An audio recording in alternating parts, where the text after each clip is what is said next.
On continue la série de vidéos sur les champions de cette année 2021. Après le WRC et la MotoGP, on va passer à la Formule 2 et Formule 3 et viendront par la suite la Formule électrique et la Formule 1. D'ici la fin d'année, on aura la Formule électrique et la WRC où je vais devoir parler un peu de la saison 2022 qui va se profiler bientôt puisque les deux championnats reprennent en janvier, donc je vais prendre un petit temps d'avance et donc le faire normalement d'ici la fin d'année ou peut-être début d'année prochaine, donc en début janvier 2022. Donc on parlera un peu de Formule électrique et de WRC pour préparer la saison 2022. En attendant, on passe à la F2 et à la F3 et on commence par la Formule 2 avec le champion Oscar Piastri, l'Australien qui enchaîne un 3e titre consécutif après la Formule Renault en 2019, la Formule 3 l'an dernier et la F2 cette année. C'est vraiment dommage et très gâchis, c'est un vrai gâchis aussi que Oscar Piastri ne soit pas en F1 l'année prochaine. C'est un gros gâchis parce que ce gars a un énorme potentiel. Je crois qu'il a gagné au total pas loin de 6 victoires si je ne m'abuse. Donc ça reste quand même tout simplement énorme. Ouais, c'est ça. Non, il en est à 5 victoires. Il a gagné 5 courses cette année, Oscar Piastri. Plus que le nombre de victoires, c'est surtout sa régularité qui est vraiment exceptionnelle. Rappelez-vous, en Formule 3 l'an dernier, il a gagné une course. Et pourtant, il a été champion pour 2 points, je crois, sur Théo Pourchaire, ou 3 points peut-être. Donc, c'était très peu, mais sa régularité avait payé l'an dernier. Au début d'année, j'avais dit, Oscar Piastri, c'est pas un pilote exceptionnel. Je me suis dit, il est champion, mais il manque encore cette supériorité. Vraiment, il a gagné une seule course. Il était très régulier, mais il a gagné une seule course. Donc ça m'avait un peu dérangé. Sa promotion à F2 était complètement méritée. Évidemment, il était champion, donc voilà.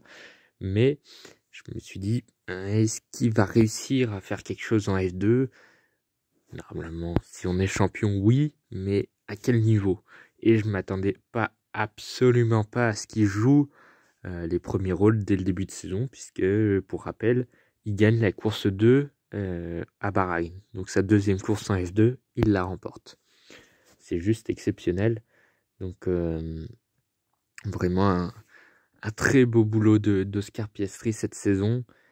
Il fait vraiment des courses très solides, il fait énormément de podiums, notamment sur les courses principales. Il fait un podium à Monaco, un podium en Azerbaïdjan, un podium en Grande-Bretagne, il gagne en Italie, il gagne aussi en Russie, il fait 3e si je ne m'abuse. Non, il gagne en Arabie Saoudite, les points ont été divisés par 2, c'est pour ça, il a 6 victoires cette année. Et effectivement, il gagne en Arabie Saoudite et il gagne à Abu Dhabi. Bref, c'est le roi des courses longues. C'est tout simple, hein, sur les 8 week-ends, eh bien, il fait 7 podiums, dont que des 2e et 1ère places. C'est juste exceptionnel, plus ses victoires en course sprint en Arabie Saoudite et à Bahreïn. Donc c'est vraiment un très bon pilote, Oscar Piastri. Est-ce qu'on pourra le voir en F2, en F1 plutôt, en 2023 chez Alpine? Il va faire 3e pilote Alpine, donc au cas où si Alonso ou Ocon avait quoi que ce soit l'an prochain, il pourrait faire ses débuts en F1, pourquoi pas. Bon, je n'espère pas qu'il y ait quelque chose pour Ocon et Alonso évidemment.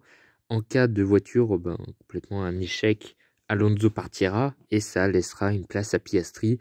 Et dans ce cas-là aussi, je n'espère pas qu'Alonso partira le plus vite possible, évidemment. C'est un pilote que j'apprécie énormément et j'espère pas qu'il partira en 2022.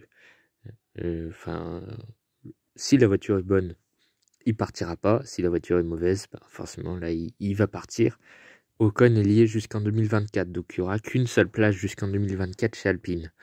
Et Piastri n'attendra pas 2025 pour aller en F1, évidemment.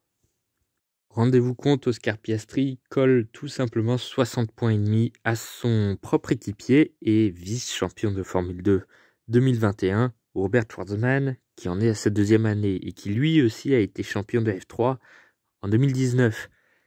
C'est quand même de gros écarts, 60 points et demi d'avance, c'est quand même énorme, sachant que Robert Schwartzman a mis longtemps avant de se mettre en route en 2021.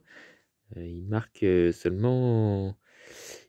seulement que 30 points sur les 6 premières courses, ce qui est évidemment pas vraiment énorme quand on voit que Piastri en est déjà à 52 au bout de 6 courses.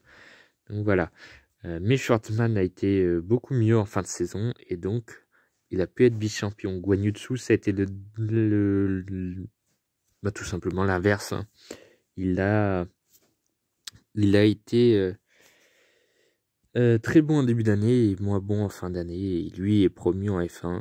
Je n'y reviendrai pas dans cette vidéo, mais voilà, bon, que Zhou soit en F1 et pas Piastri, c'est très gênant quand même.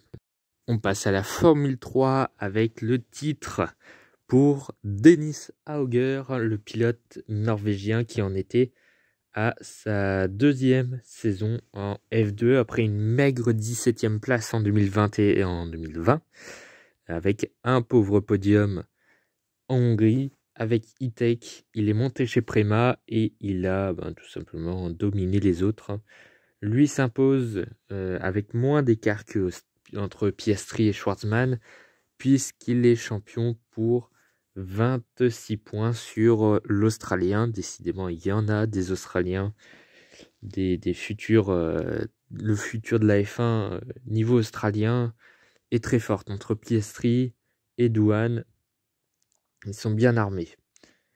Donc Jack Doohan, vice-champion. Un peu surprise pour ma part, parce que je ne m'attendais pas à ce qu'il fasse ça. Il a marqué, je crois, aucun point en 2020. Donc voilà, il fait vice-champion avec 179 points. Ça a été une grosse surprise pour ma part. Du côté de Dennis Hauger, donc, puisque la vidéo parle de ça, eh bien tout simplement, il a été très très fort sur toute l'année. Voilà, il n'y a rien à redire. Il a marqué des points quasiment à toutes les courses. Il en rate 4 seulement, il rate 4 fois les points seulement. Pas énorme, hein, surtout que sur les 4 fois, c'est 3 fois en course sprint. Donc, celle qui rapporte le moins de points, il fait un abandon en Russie. Bon. En plus, c'était pas de sa faute, il s'est fait toucher. Mais voilà, ça reste une très très bonne saison. Il s'est imposé surtout sur les courses longues, les courses principales, comme en Espagne, puis comme également en Hongrie et aux Pays-Bas. Il a 4 victoires cette année, dont 3 sur les courses longues et 1 en Autriche, c'est la première course en course sprint. Donc vraiment très très bon. Si on regarde un peu toutes ces courses longues, et bien sur les 7 week-ends, il est 5 fois sur le podium. Avec 3 victoires et donc 2 deuxièmes places. Ce qui est plutôt pas mal. Et en qualification, il était très fort, comme Oscar Piastri, je ne l'ai pas évoqué. C'est les pole positions d'Oscar Piastri qui fait 5 poles de suite à la fin sur 8 week-ends, c'est pas mal. Mais Dennis Hauger était vraiment bien aussi en poleman, en Espagne, en Autriche et aux Pays-Bas. Ça fait 3 poles quand même sur 7, ce qui est pas mal du tout. Jack Doohan, lui, a aussi des poles, hein. Il en a eu 2, ce qui est déjà pas mal sur les 3 derniers week-ends, 2 poles. Donc voilà, Dennis Hauger qui, normalement, devrait être en F2, très logiquement chez Prema. Enfin, je vois pas où est-ce qu'il irait. Il va poursuivre dans la lignée d'Oscar Piastri. Et puis, pourquoi pas le voir champion de F2? Pourquoi pas? En tout cas, la filière Red Bull a d'énormes talents. Tout simplement, les 2 premiers font partie de la Red Bull Academy. Dennis Hauger, qui va donc normalement être en F2 chez Prema, et Jack Doohan, qui a signé chez Univirtuosi pour la F2 l'an prochain et qui a déjà marqué des points en F2 chez MP Motorsport en tant que remplaçant. Ça promet Jack Doohan et peut-être l'avenir d'AlphaTauri. Attention Tsunoda!